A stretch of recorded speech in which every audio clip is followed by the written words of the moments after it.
I know it's true because I heard it on TV, pseudoscience in the media and how to respond. I guess the place to start with this is that we are told we live in an information age where we are constantly fed information about things in multiples day in, day out, which is fine in essence. But amongst a lot of that information, of course, is a certain amount of misinformation. And my interest particularly is on the area of pseudoscience, sometimes called bad science, because that is directly in correlation with some of the material we deal with in the Institute for Health and Social Science Research.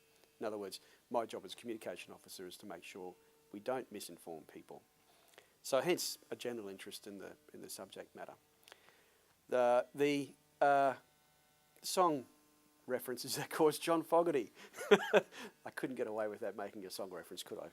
So, in essence, what I want to explore through my talk is some television advertisements, in particular, that use lots of scientific jargon or pseudoscientific jargon with words which have become quite hip in particular the health and beauty industry, words like detox, for instance.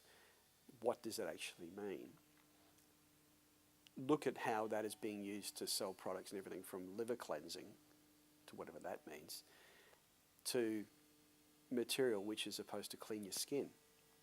So I'll be looking at some specific products, and I'll also be looking at some specific ads, some historical ads, of having a bit of fun at the moment, scouring YouTube for some classic television ads, like You're Soaking in It, the old Palmolive Gold ad, which is an absolute classic. And I'll be looking at those, exploring some of those specific areas where I can see misinformation, particularly around products in the health and beauty industry, perhaps even hair removal or hair growth products rather than hair removal, a topic close to more than my heart. So I'll be looking at those areas and not just pointing the finger at it, because I think that that's easy to do, that aspect of things, but also asking the question, which is the second part of the topic title, of how do we respond to this? And my aim is to actually have a discussion with the parties, or certainly, hopefully, motivate some discussion amongst the people at the presentation as to what they see, for instance, our response as an academic institution is. In fact, should there be one or not? Or do we have a place, do we have a legitimate place to make comment in the public sphere about these sorts of things, and how should we proceed with that? And some of that is based around some work that goes on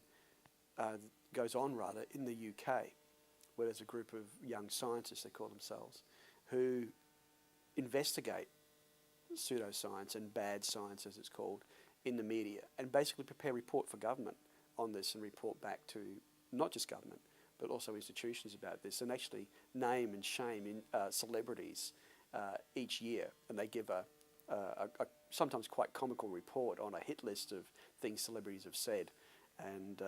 So I'll be looking at some of that material as well in light of how we could respond to this. And hopefully that should generate some discussion.